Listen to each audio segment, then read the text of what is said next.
தமிழ்நாடு முழுவதும் என்டிஏ கூட்டணி எந்த அளவுக்கு பலமா இருக்கு? ராயபுரம் தொகுதியில மக்களோட வரவேற்பு எப்படி இருக்கு? இல்லை, இப்போ தமிழ்நாடு முழுவதும் நீங்க சொல்ற மாதிரி திருச்சி சொல்றீங்க. அது என்டிஏ கூட்டணி கிடையாது. அது அனைத்து இந்திய அண்ணா திராவிட முன்னேற்ற கழக தலைமையான கூட்டணி. அதில் நீங்க அப்படியே நான் அட்மிட் பண்ணனா அதை நீங்க என்ன சொல்லுவீங்க? அப்படிதான் சொல்லுவீங்க. திருத்திங்க அதை. அனைத்து இந்திய அண்ணா திராவிட முன்னேற்ற கழக தலைமையிலான தேசிய ஜனநாயக கூட்டணி. ஓகேவா? முதல்ல அதை புரிஞ்சுங்க. ரெண்டாவது, தமிழ்நாடு முழுவதும் ஒரு எதிர்ப்பு அலை, திமுக எதிர்ப்பு அலை கடுமையாக இருக்கு. அந்த எதிர்ப்பு அலை எங்களுக்கு ஆதரவு அலையா மாறும். ஏன்னா தமிழ்நாட்டை பொறுத்தவரை அண்ணா திமுக திமுக தான். எனவே திமுகவுடைய எதிர்ப்பு அலைன்னு வரும்போது அண்ணா திமுக தான் அவங்க ஓட்டு போட்டு ஆட்சியில் அமர்த்துவாங்க. ஏன்னா மற்ற கட்சிகளுக்கு போறது அதனால எந்த பிரயோஜனம் இல்லை. அப்போ யாரு வரக்கூடாதுன்னு நினைக்கிறாங்களோ அவங்களே வரக்கூடிய ஒரு சூழ்நிலை வர்றன்றதால கண்டிப்பா ஆன்டி இன்கம்பன்ஸ் என்று சொல்லக்கூடிய எதிர்ப்பு வாக்குகள் கண்டிப்பா அனைத்து இந்திய அண்ணா திராவிட முன்னேற்ற கழகத்திற்கு தான் விழும். காங்கிரஸ் தலைவர் ராகுல் காந்தி சொல்லியிருக்காரு, அதிமுக இப்போது அழிந்துவிட்டது, இப்போ இருக்கிறது வெறும் முகமூடி தான் சொல்லியிருக்காரு.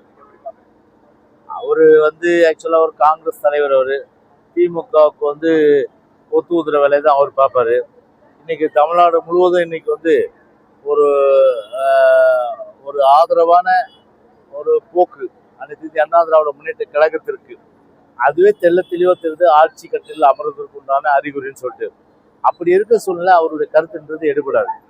கடந்த 5 ஆண்டுகளுக்கு ஆளுங்கட்சி செய்த செயல்கள் குறித்து இந்த பகுதி மக்கள் என்ன சொல்கிறாங்க? கடந்த 5 ஆண்டுகளை என்ன செஞ்சாங்க?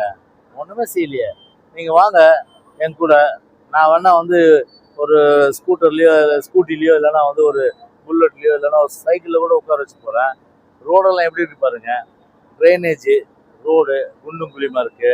அப்புறம் பார்த்தீங்கன்னா எந்த விதமான அளவுக்கு ஒரு மெயின்டெனன்ஸ் கிடையாது. சுத்த மோசம். அதாவது மக்கள் ஒரு வெறுக்கத்தக்க ஒரு சூழ்நிலை தான் ராயபுரத்தில் இருக்குது. அதனால தான் இன்னைக்கு அவ்வளோ ஆதரவு இன்னைக்கு அனைத்து இந்திய அண்ணா திராவிட முன்னேற்ற கழகத்துக்கு எனக்கு ஒரு 5 பாயிண்ட் வச்சுங்க. ஏற்கனவே போக்குவரத்து நெரிசல் குறைப்பதற்கு ராயபுரம் சுற்றுவட்ட மேம்பாலம் கொண்டு வந்தோம். போத்ராஜ் நகர் சப்வே சுரங்கப்பாதை, அதே போல் ஸ்டான்லி சுரங்கப்பாதை, மின்ட்டில் மேம்பாலம், கண்டெய்னர் டெர்மினல் அது முக்கியமானது. அது 0 கேட் வழியாக அனுப்பிச்சு விட்டோம். ஏன்னா அது சென்ட் பீட்டர்ஸ் ஸ்கூலில் வரும்போது குழந்தைங்க நிறைய பேர் இருந்திருக்காங்க. இந்த ஆக்சிடென்ட்ல பெரியவங்க இருந்திருக்காங்க. அதெல்லாம் இப்போ 0 கேட்டுக்கு 160 crores 160 கோடி ரூபாயில அதை போட்டோம்.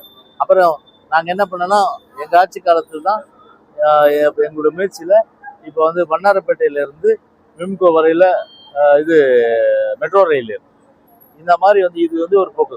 அப்படி இருந்தாலும் கூட இன்னும் வளர்ந்து வர என்ன சொல்றது, 2 சக்கர வாகனங்கள் 4 சக்கர வாகனங்கள் வாகன எண்ணிக்கை மக்கள் தொகை பெருக்கம் இதையெல்லாம் கருத்தில் வச்சு ஒரு எக்ஸ்பர்ட் கமிட்டி அமைச்சு வேற ஏதாவது ஒரு சாலை மேலே ஒரு உயர்மட்ட மேம்பாலம், அதாவது எந்த வீடும் பாதிக்காம இருக்கிறதுக்கு உண்டான அந்த ஒரு கமிட்டியை போட்டு அதன் அடிப்படையில் பண்ணலாம். ஏன்னா இப்போதான் டெக்னாலஜி வந்துருச்சு.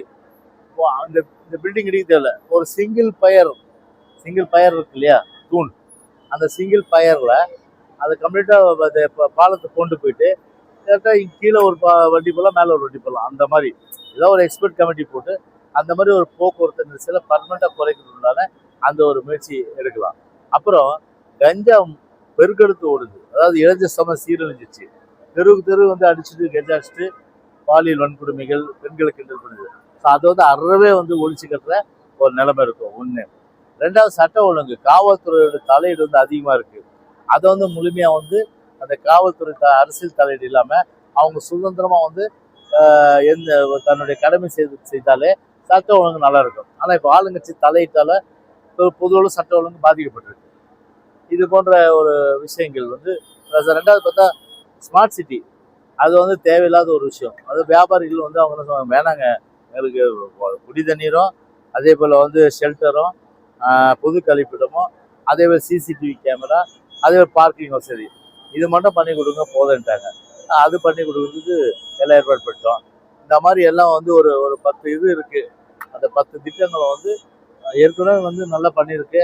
மெயின்டெனன்ஸ் இல்லாதனால தான் இந்த அதை முதல்ல மெயின்டைன் பண்ணோம்.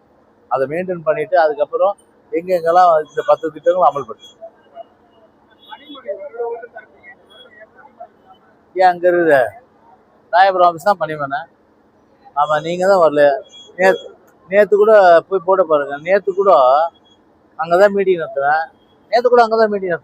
நீங்கள் தான் வரல.